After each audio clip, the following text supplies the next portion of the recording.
నమస్కారం. ఎల్జేసీ TV news కి స్వాగతం. ప్రభుత్వం కక్షపూరితంగా రాష్ట్రంలో 9260 మంది ఎండియు ఆపరేటర్లను తొలగించిందని ఎండియు ఆపరేటర్ల సంఘం రాష్ట్ర అధ్యక్షులు కిషోర్, రాష్ట్ర గౌరవ అధ్యక్షులు రౌతు సూర్యనారాయణ అన్నారు. విజయవాడ ప్రెస్ క్లబ్లో గురువారం ఎండియు ఆపరేటర్ల సంఘం ప్రతినిధులతో కలిసి వారు విలేకరుల సమావేశం నిర్వహించారు. ఈ సందర్భంగా వారు మాట్లాడుతూ, మంత్రి నాదెండ్ల మనోహర్ ఎండియు ఆపరేటర్లను ఉద్దేశించి రేషన్ మాఫియా జరిగిందని చెప్పడం దారుణమన్నారు. ఇటువంటి వ్యాఖ్యల వల్ల తమ మనోభావాలు దెబ్బతింటున్నాయని ఆయన ఆవేదన వ్యక్తం చేశారు. రాజకీయాల్లో 40 ఏళ్ల సుదీర్ఘ అనుభవం కలిగిన నారా చంద్రబాబు నాయుడు కూడా మా గురించి తప్పుగా మాట్లాడుతుండటం తమకు తీవ్ర మనోవేదనకు గురిచేస్తోందని పేర్కొన్నారు. ఎండియు ఆపరేటర్లపై బురద జల్లుతూ చంద్రబాబు, నాదెండ్ల మనోహర్ తమ ఉనికిని చాటుకునేందుకు ప్రయత్నిస్తున్నారని చెప్పారు. 18,500 కుటుంబాలను రోడ్డున పడేసి ప్రజల్లో తీవ్ర వ్యతిరేకతను మూటకట్టుకున్నారని తెలిపారు. రేషన్ మాఫియా చేశారంటూ ఎండియు ఆపరేటర్లను తొలగించామని, దీనివలన ప్రభుత్వానికి 300 కోట్ల ఆదాయం మిగిలిందని చెప్పడం సిగ్గుమాలిన చర్యగా అభివర్ణించారు. యోగాంధ్ర పేరుతో ఒక్కరోజులోనే 350 కోట్లను మీ ప్రభుత్వం స్వాహా చేసిందని పేర్కొన్నారు. తాము వైసీపీ కార్యకర్తమని, జగన్ అనుచరులమని పేర్కొనడం ఎంతవరకు సబబని ప్రశ్నించారు. మా హక్కుతో సాధించుకున్న వాహనాలు అవి అని, వాహనాలను కేంద్ర ప్రభుత్వం ఇచ్చిందని, వాటిని తిరిగి మాకే ఇచ్చేయమని చెప్పడం ఎంతవరకు న్యాయమని చెప్పారు. కూటమి ప్రభుత్వం వచ్చిన వెంటనే 20 లక్షల మందికి ఉద్యోగాలు కల్పిస్తామని చెప్పి దాదాపు 3 లక్షల మందిని ఉపాధి అవకాశాలు లేకుండా చేసి నిరుద్యోగులుగా రోడ్డున పడేశారని పేర్కొన్నారు. అప్పులు చేసి తామంతా జీవితాలు నెట్టుకొస్తున్నామని ప్రభుత్వం స్పందించాలని కోరారు. ప్రభుత్వం తక్షణమే స్పందించి తమకు ప్రత్యామ్నాయ మార్గాలను కల్పించాలని వారు డిమాండ్ చేశారు.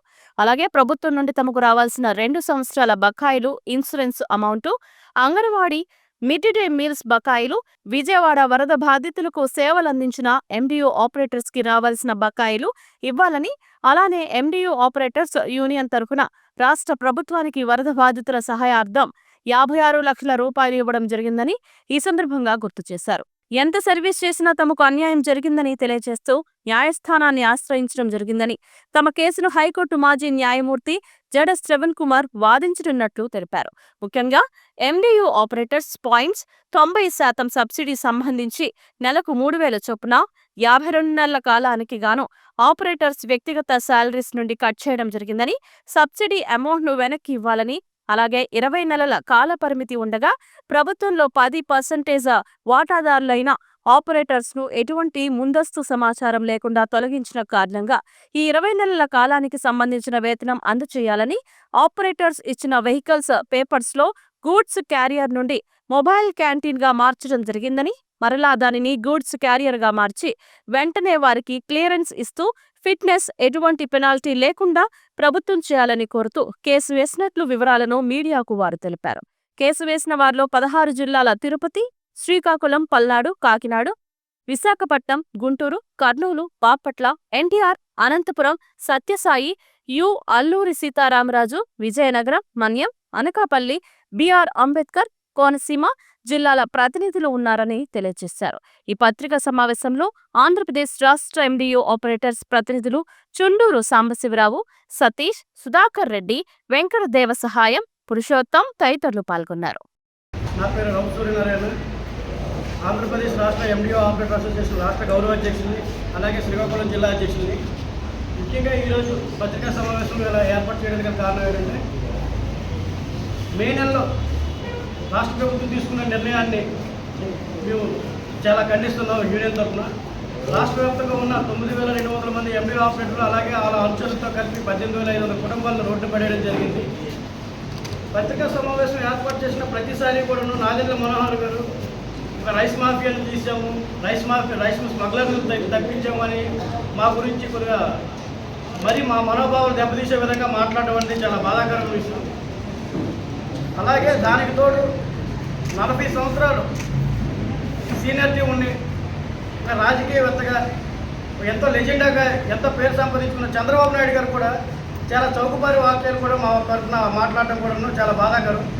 కాకినాడలో ప్రజావేదిక కారణంగా ఒక ప్రెస్ మీట్ జరుగుతున్నప్పుడు వాళ్ళు అధికారులను కొనేశారు, అలాగే నాయకులను కొనేశారు, ఇంకా చెప్పాలంటే నన్ను కూడా కొనేయాలని చూశారు, కోట్లు సంపాదించారని చెప్పేసి మా మీద బురద చల్లే ప్రయత్నం చేశారు. దీనికి మా యూనియన్ తరఫున మేము ముఖ్యసూటిగా ఒక సాధారణ పౌరుడిగా ఒక ఎండి ఆపరేటర్గా మేము అడుగుతున్నాం. అయ్యా చంద్రబాబు నాయుడు గారు, అలాగే నాదెండ్ల మనోహర్ గారు, మీ ఉనికి చాటుకోవడానికి రాష్ట్ర వ్యాప్తంగా ఉన్న బడుగు బలహీన వర్గాలకు సంబంధించి 18,500 కుటుంబాలను రోడ్డున పడేసి తిరిగి అది ప్రజలు కూడా వ్యతిరేకత రావడం వల్ల మీకు ప్రజలు ఇది కరెక్ట్ పద్ధతి కాదని ప్రజల నుంచి మీకు వస్తున్న రెస్పాండ్ వల్ల మా మీద పురుషుల ప్రయత్నంతో మరీ మీరు అంత చౌకబారుతనంగా దిగజారుడిగా మాట్లాడటం అనేది అది తగదు. మొన్న నాదెండ్ల మనోహర్ గారికి ఇప్పుడు రేషన్ మాఫీ అని చెప్పి అన్నారు, వాళ్ళు తీసేశారు కదండి. మీకు వాళ్ళు తీసేయడం వల్ల ఏమైనా గవర్నమెంట్కి ఉపాధి కలిగిందా, లేకపోతే ఏమైనా బెనిఫిట్ ఉందా అంటే మాకు 300 కోట్లు మిగిలాయి గవర్నమెంట్కి అని చెప్పి అన్నారు. అయ్యా నాదెండ్ల మనోహర్ గారు, 300 కోట్లు కానీ మీరు ఈ ప్రభుత్వం తరఫు నుంచి మాకు 20,000 కుటుంబాలను నిలబెట్టేటట్టయితే 20 నెలల కాలంలో 20,000 కుటుంబాలు బతుకుండేవి. అదే 350 కోట్లతో ఒక రాత్రికి రాత్రి యోగాంధ్ర అని చెప్పేసి మీరు స్వాహా చేశారు. అది ఎంతవరకు తగినది? ఎంతసేపు మీరు ఒక ప్రత్యుత్తులుగా లేకపోతే ఒక వైసీపీ ప్రభుత్వంలో ఉండే కార్యకర్తలుగా లేకపోతే జగన్మోహన్ రెడ్డి అనుచరులుగా మమ్మల్ని మీరు చూస్తున్నారు. మేము ఎప్పుడు కూడాను జగన్మోహన్ రెడ్డి తరఫున లేకపోతే వైసీపీకి సంబంధించిన వాళ్ళకి మాత్రమే రాసిస్తామని కానీ మేము సేవ చేస్తామని కూడా ఎక్కడ కూడా మేము చేయలేదు.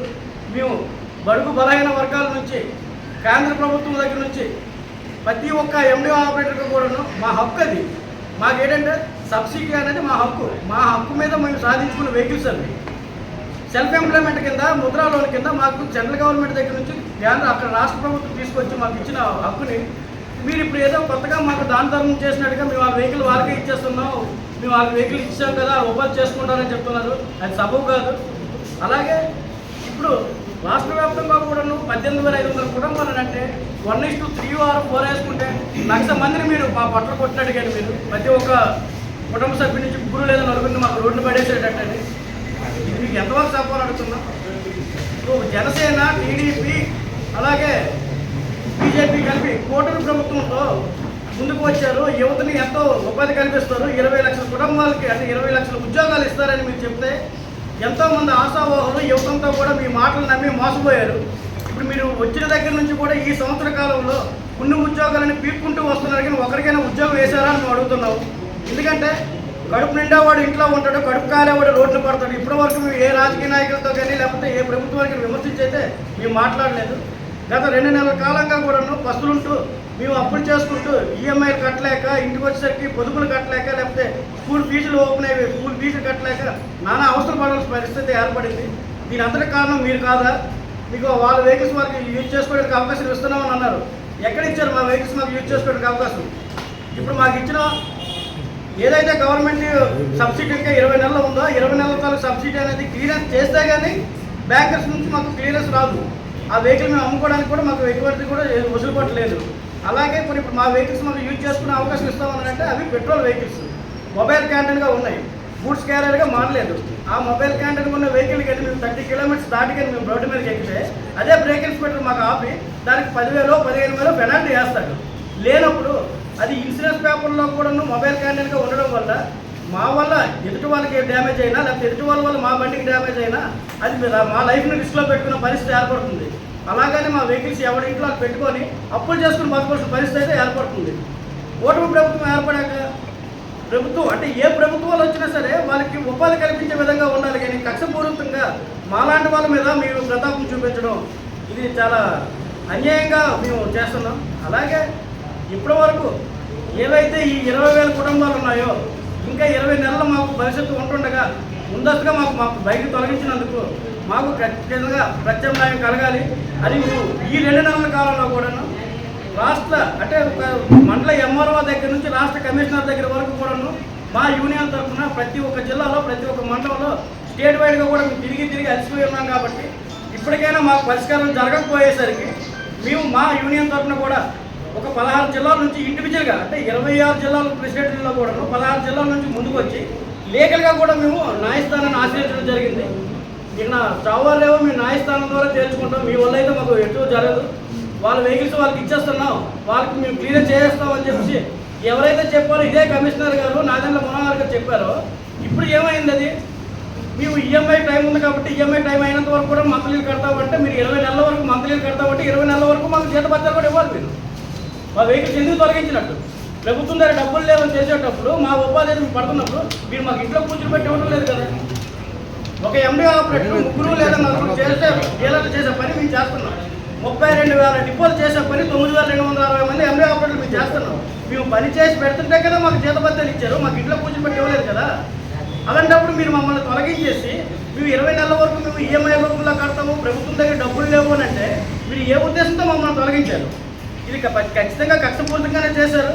మాకు ఏ రాజకీయ పార్టీలతో కూడా మీరు ముడిపెట్టమని కరెక్ట్ కాదు. కాకపోతే మీరు ఏదైతే రాజకీయ పార్టీలు వీళ్ళు పలానా పార్టీ తరపు మనుషులు వాళ్ళ వ్యవస్థలు ఉండకూడదని మీరు ముద్రించి మమ్మల్ని తీశారో మీకు మీరు ప్రత్యుత్తలుగా మార్చుకునే పరిస్థితి ఏర్పడింది. ఖచ్చితంగా మేము అదే పరిస్థితుల్లో కూడా మేము ముందుకు కొనసాగుతాం. మాకే ఇప్పటికి కూడా ప్రభుత్వంగా న్యాయం చేయకపోతే మీ గవర్నమెంట్ వచ్చాక జూనియర్ డాక్టర్స్ అవ్వచ్చు, లేకపోతే ఏదైతే వైట్ షాపుల్లో పనిచేసే వర్కర్స్ అవ్వచ్చు, లేకపోతే ఎండి ఆపరేటర్స్ అవ్వచ్చు, లేకపోతే 3 లక్షల మంది వాలంటీర్లు అవ్వచ్చు, ఎంతమంది అయితే మీ కూటమి ప్రభుత్వం వచ్చిన తర్వాత ఉపాధులు కోల్పోయారో ప్రతి ఒక్కరిని మేము కలుపుకుంటూ పోతూ వారి కుటుంబాలతో కలిపి మేము ముందుకు న్యాయ పోరాటానికి కూడా చెప్తామనేసి రాష్ట్ర వ్యాప్తంగా ఆపరేటర్ల తరఫున మనస్ఫూర్తిగా తెలియజేస్తున్నాం.